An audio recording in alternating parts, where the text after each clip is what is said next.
So I've watched the movie Sinners 25 times across 3 theaters. The Grand Lake Theater in Oakland, AMC Metreon 16 in San Francisco, and I also flew to Mississippi to watch the screenings in Clarksdale. And so I wanted to make a video to look at the lower level details of the movie, especially the writing and structure. You can follow along with this video by going to befram.com/sinners. I did like a really long post, and I basically just wanted to do a video so I could like talk over my notes. This is going to be very uncut and raw because I basically went through every scene in the movie minute by minute and did a whole breakdown. And you can like view the breakdown as you're listening to this, but I'm just going to kind of speak over my thoughts on the structure of the movie. I would highly recommend watching the movie first before watching this.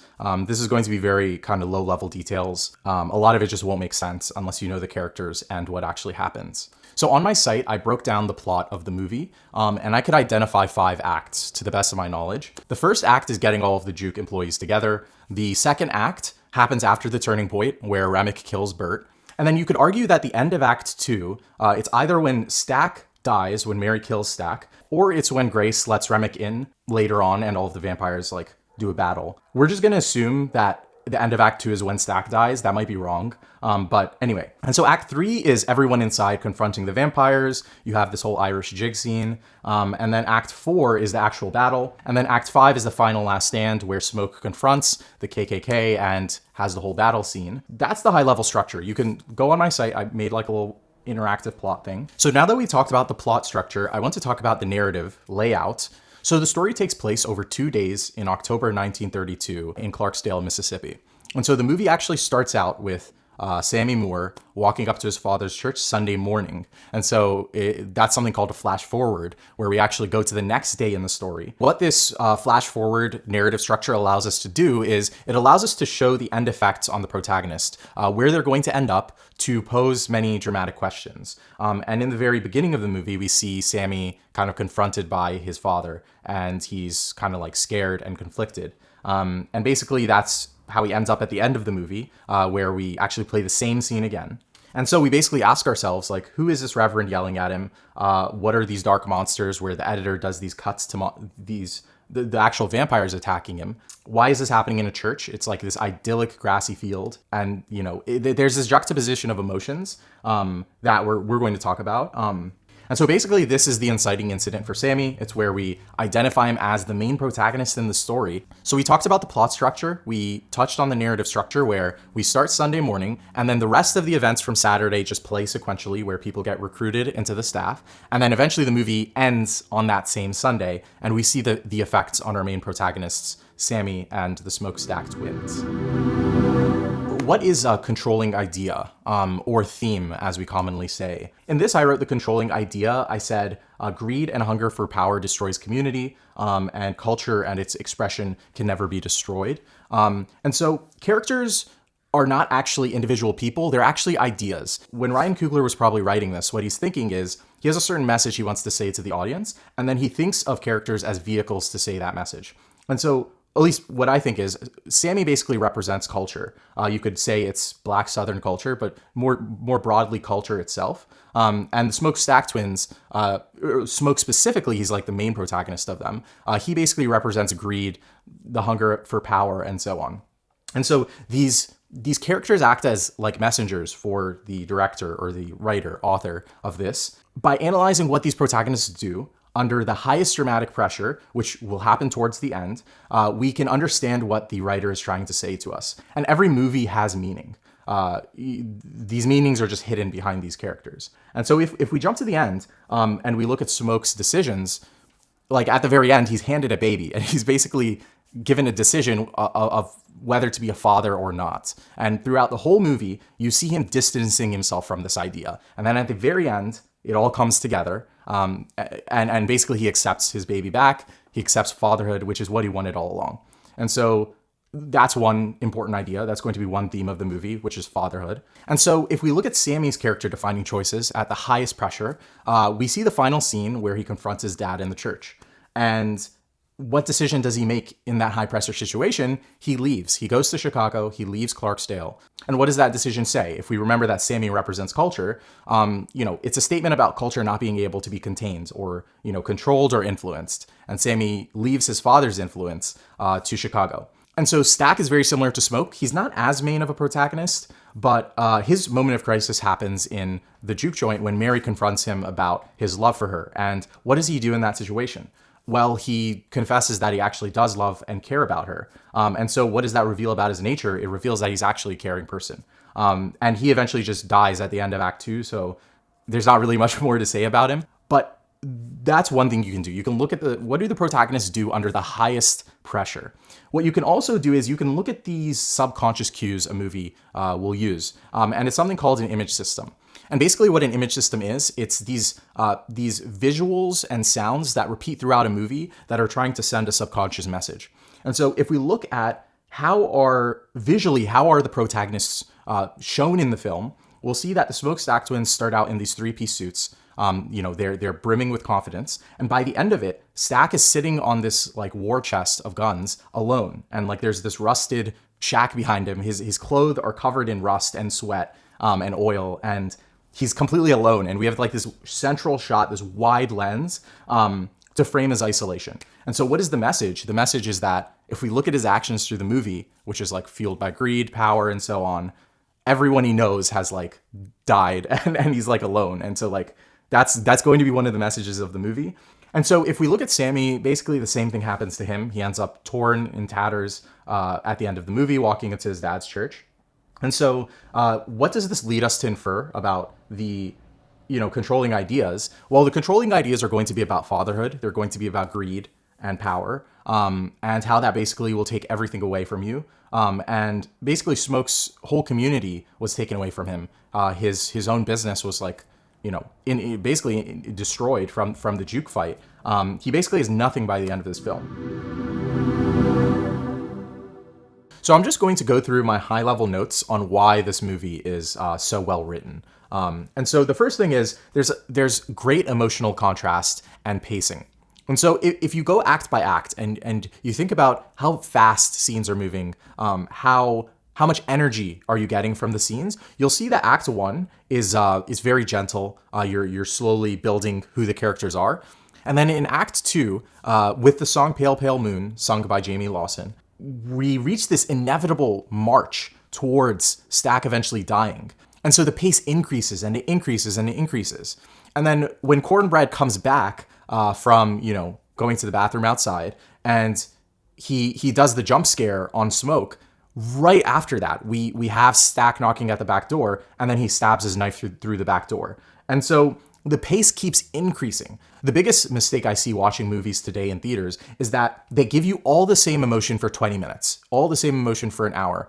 If it's an action movie, you'll see fight scenes, you'll see a shootout and then another and then another. And then they'll try to like drop humor in there just because like that's what you should do to have people laughing. But you have to write with this in mind. You have to be conscious of what did the audience feel 20 minutes ago? Throughout this movie, you feel 20 different emotions.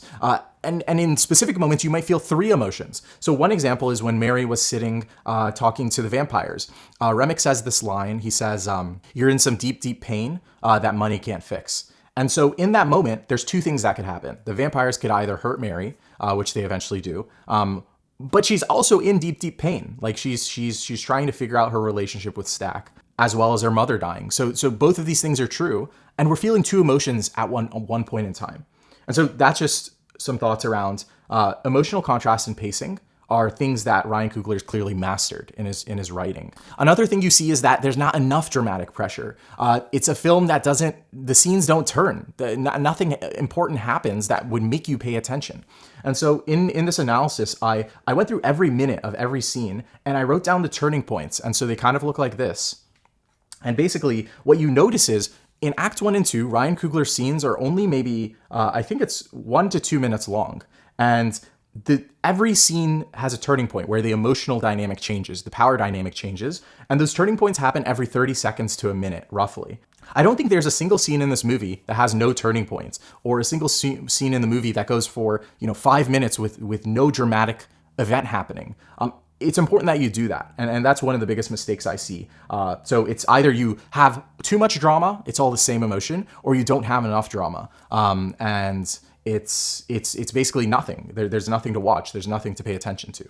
To add on to the idea of pacing, you see the sound design is placed on dramatic events. So for example, when Hogwood drives up to the Smokestack twins, when they're waiting for him, you hear this low bass kick in. That's one example of on a dramatic event, playing a sound to kind of accentuate it. Another thing you see is sound to pace dialogue. During Stack and Mary's confrontation in the juke joint, you see that if you listen closely to the background, you hear these guitars, and these guitars are playing, and it's almost like the guitars are talking to each other. At key moments in the conversation, when Mary says something impactful that should impact Stack, or Stack does the same to Mary, you hear the guitar say the emotion. And so you're not only communicating with images, the sound is also it's mirroring what's actually happening on the image. And so there's also this concept called Mickey Mousing, and this happens three times in the movie. So it happens one time when Annie strikes her matches, and so the guitar plucks every time she strikes her match. This also happens when Mary comes back into the juke joint, and her steps are mirrored by the bass hitting for the song Pale Pale Moon. And then this happens a third time when Cornbread returns from going to the bathroom outside, and right when he snaps his neck, right before he talks, I think it's a cello is playing, and then the cello finishes its note. And so those are 3 points where the score directly mirrors what is happening visually, and it ties the visuals to the score. It creates this direct link that it locks the watcher in. Yeah. And then another point is that every scene, every line of dialogue is intentional. I don't think there's a single line of dialogue I could find that didn't have some sort of character development or thematic point. There wasn't just pointless talking. And that's what you see in some movies with not enough dramatic pressure. You see that there's just kind of droning dialogue that isn't really important. And so there's one scene where Smoke and Stack are picking up one of their other trucks, and a snake jumps out. And you would think, oh, this is just a jump scare. And what you see in a lot of horror movies is you see these random jump scares that don't really serve a point. They don't really move the plot forward. They're kind of just to jolt you. It's kind of like a cheap jump scare. But with this jump scare with the snake hopping out, it actually has a purpose. It's a character building moment for Smoke and Stack to show their bond, that, Stack throws Smoke a knife, and in one fell swoop, he just, stabs the snake. They move as one unit, and then you get to visually see that. And then I want to cover the music.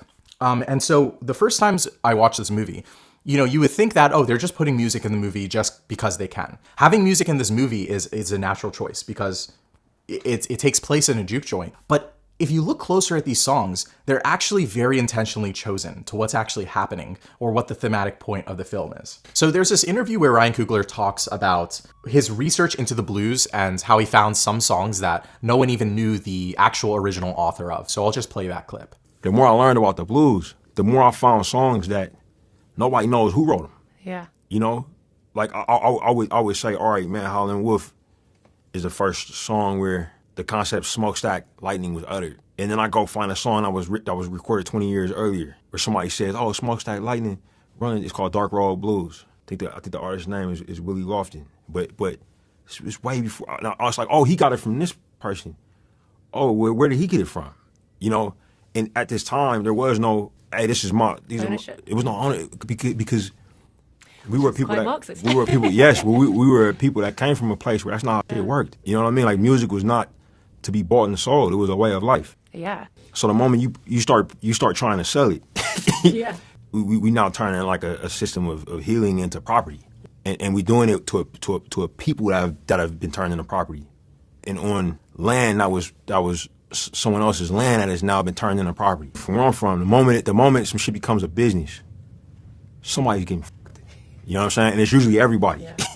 you know what I mean?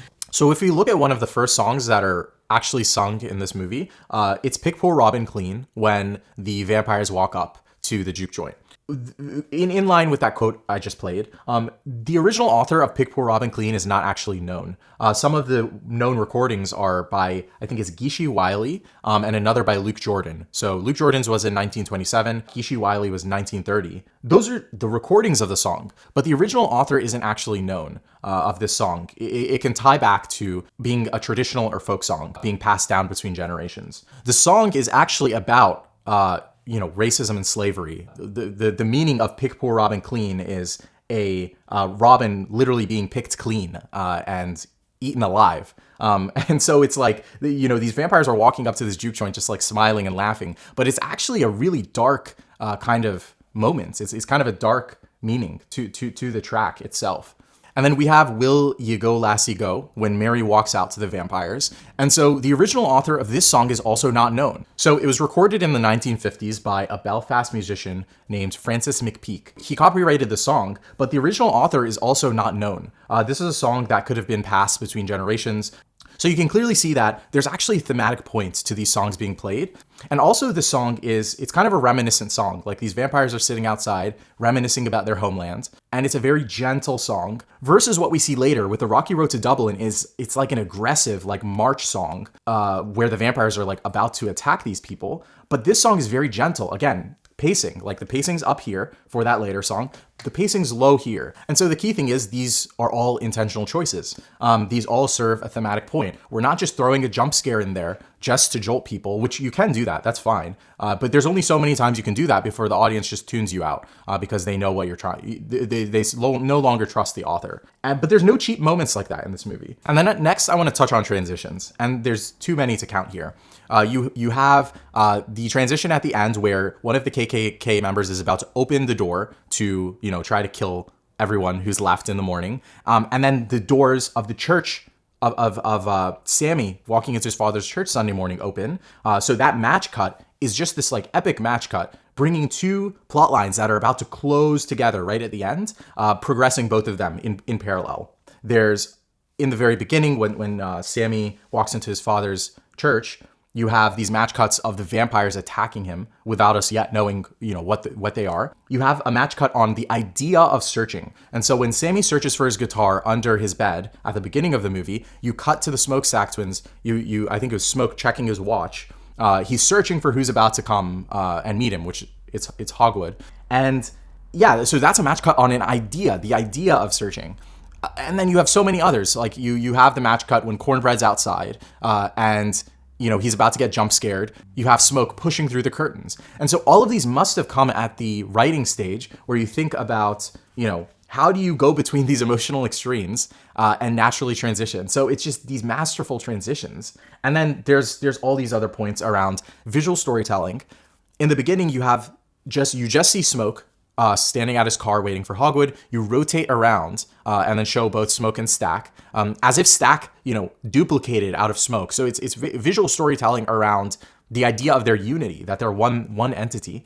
I think one of the strongest storytelling moments was when Grace Chow walked between the two shops, walked from her shop to Beau's shop. So it was this long one take. So it was actually 26 seconds long. And so it was this shot fixed on Grace walking between the store. And so instead of, saying that there were, Asian immigrants in the Mississippi Delta who served this critical function, you had this long one take. And you just when I was looking around the audience, I would just watch people and they were just in wonder. They couldn't believe that there were, Asian people in the South. And so you reveal this historical detail through this one take. And when I visited Clarksdale, what I noticed was the streets are very wide. And so there must have been something that clicked in Ryan Coogler's head or whoever, suggested this, that the streets are really wide. How do you visually say that? How do you storytell that? Well, you combine these 2 points, trying to articulate this history about Asians in the Delta and their critical function. And you have them walk across this wide street, and you're also seeing the town. And there's also another point that Ryan Coogler mentioned. It's very entrepreneurial. During my visit, downtown Clarksdale is only 6 by 12 blocks, roughly. It's really small. And everyone knows each other. Within 2 days, you're going to start noticing people around the town. That could be a good thing or a bad thing. But everyone owns their own shop. Everyone knows each other. It's like this one small neighborhood where everyone kind of owns a store. You visual storytell all of these things, these like layers. So you visually storytell the entrepreneurship, the wide streets, Asians in the Delta. So it's so much in 26 seconds. Like in one shot, you compress all this information. And so that's just one moment. And then in terms of transitions, this is something I didn't talk about, the seamless perspective changes. So I guess 2 things I'll point out. So there's a point where Mary is talking to Sammy and they're sitting at this bar, and basically you see the camera assume Sammy's point of view. You see Smoke emerge from the back room and you see the camera track him. And so these seamless transition changes are moving between points of consciousness in the room to smoothly move between ideas in the narrative. And then, Smoke dismisses Sammy and so on. Yeah, that's just one moment I wanted to point out. And then I'm just going to touch on character development one more time. So developing character through action.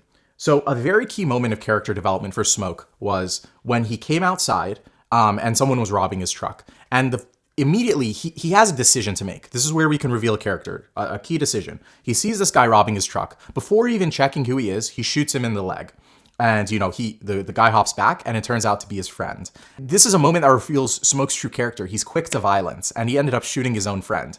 But then you don't leave it at that emotion of being terrified. You make it funny. And then the friend makes a joke and then everyone laughs, although he got shot in the leg. So it's then there's comedy, right? And then he has a second decision to make. That there's this little boy standing next to him and he's just like standing with his arms up and then people laugh because it's just like this ridiculous shot and Smoke looks at him and then he decides to just shoot him in the knee. And everyone in the audience just winces. They're like, who would make that decision? Like there's a helpless boy standing there.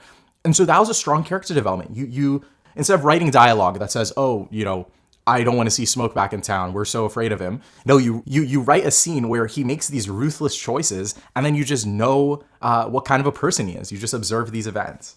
And so I also want to touch on the dialogue is rich from characters' inner worlds. For example, the scene where you had Sammy riding with Smoke and Stack right after they pick him up from his father's church. It's a conversation where they're just catching up. And so when Ryan Coogler was writing this, what he must have done is put yourself into the shoes of Sammy, who hasn't seen his cousins in like 8 years. What would that conversation look like? They'd be catching up. They'd be asking him, how's his dad treating him and so on. These conversations, this dialogue, all of it in the movie is rich with this understanding of the character's inner world. What would they say? And it's also accurate to like the period dialogue, the way people talked at the time. And so the dialogue is rich from the character's inner world. And in other movies that are not as well written, you'll see dialogue that is just, it doesn't understand the world that the movie is placed in as well. It doesn't understand the characters' inner lives. And it just falls flat. It's just, really normal, undramatic, boring conversation that doesn't really capture the characters as well. So another thing that Ryan Coogler loves to do in his writing is irony, layers and layers of irony. Like I mentioned before, when Mary was sitting with the vampires outside, it was ironic that Mary was facing, a lot of deep, deep pain with her mother, but also they were about to kill her. It's like there's these two ideas meeting at once. So at the end, we touch on another theme, which is cultural control through religion. When Remick says to Sammy, he says, long ago, the men who stole my father's land forced these words upon us. I hated those men, but the words still bring me comfort. And so he's talking about the Our Father that Sammy was saying. And this is also an ironic moment because, Remick's land was stolen. And, he's holding Sammy, which represents the culture, and Southern Black culture. And, their land was also stolen and they were also terrorized by racism. And so it's this irony of these two people meeting each other and Remick is like trying to kill him, but the same thing happened to Remick.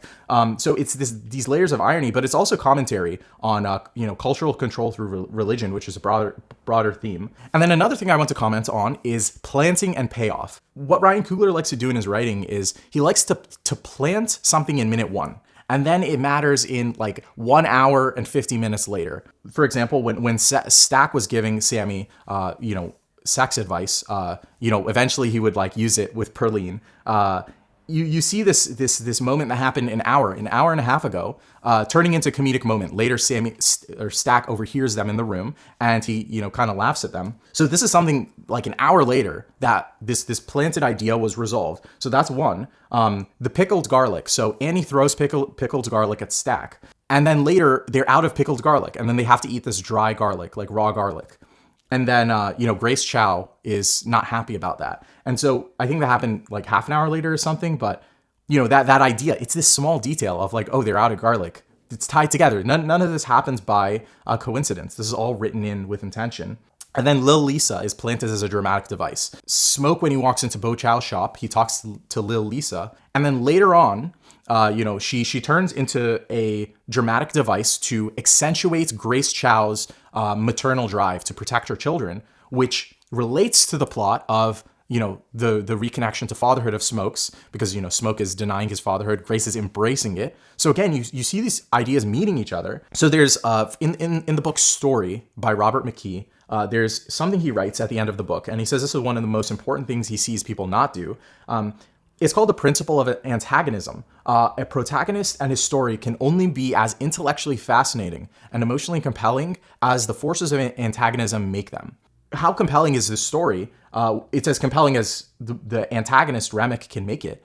He's like the main antagonizing force we see for most of it, and he ends up doing an Irish jig with like his crew of vampires outside, which this is my favorite scene in the movie.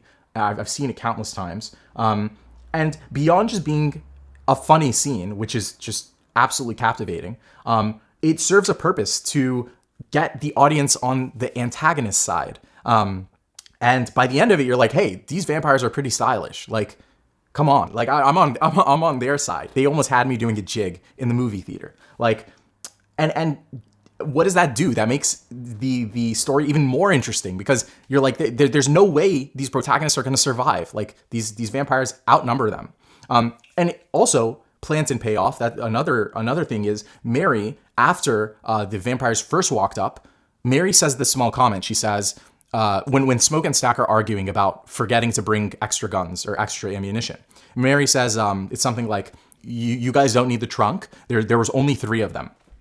And again, irony, like we come to this Irish jig scene and there's like 50 vampires. And I think Ryan Coogler mentioned that he read this book called Salem's Lot or something like that I haven't read the book, but he said the model of the vampires, he wanted it to start with 1. He wanted it to start with few, Mary saying, oh, there's just 3 of them. And then he wanted it to be many. So that's kind of the model he wanted to design things around. And so I just wanted to voice over some of the notes because I wrote this whole thing and it turned out to be like 10,000 words. I could like cut it down, but it's just a flow of consciousness notes through like everything from the amount of watches of times I've watched this movie. And yeah, if you want to see the full writing, you can go to befram.com/sinners, the full breakdown. It's really low level. It's more of a reference than like something you would just read. But I just wanted to talk over my thoughts. But yeah, hopefully this was like helpful or interesting in some way to I guess to just shed a light on great writing. Like a lot of films I see in theaters, they're just not well written. Like the writer either just doesn't deeply understand their world and characters. There's like a mashing together of different. And I think the reason I'm so passionate about writing and structure is because you can't escape a bad structure. You can't escape like bad writing. The core substance of the movie, when movies fall flat and I look at Rotten Tomatoes and I see the reviews are just terrible, it's when the authors did not tie the plot together. The writing failed. And hopefully this is enlightening to see what does a great writer do beyond just being a great director. Ryan Coogler is a great writer. He's a great screenwriter.